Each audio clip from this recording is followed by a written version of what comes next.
Birds are amazing, aren't they? Whizzing through the air like little acrobats. I was always impressed how they never bump into anything. And then I found out that they do. On this day in 2019, researchers discovered that as many as 600 million birds die every year flying into skyscrapers in the US alone. But why? Well, the Fatal Lights Awareness Programme, you can call them FLAP, in Toronto has been researching this. They found that when migrating, birds navigate using the stars.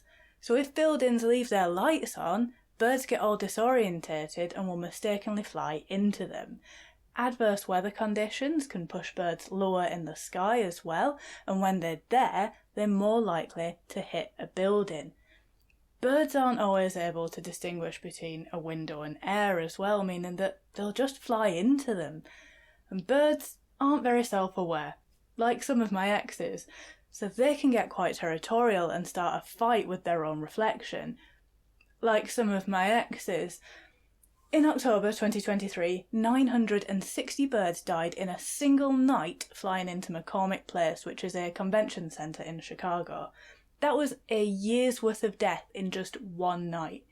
Now, it was initially thought that birds were just stunned when they hit windows and that they'd recover, but when researchers found out that around 60% of them died, then they realised that the 2019 estimate was actually quite conservative. It's probably closer to 1 billion bird deaths a year in the US. So how can we stop this? Well, there are two very simple ways.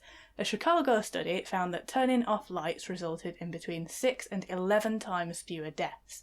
Using frosting and murals and other visual markings on windows that alert birds to a window being there also stopped it, and whomst amongst us can't say that we haven't once tried to walk through a glass door. It is so easily done. I am not blaming the birds for this. Thank you so much for watching. Why not subscribe, and I'll see you tomorrow.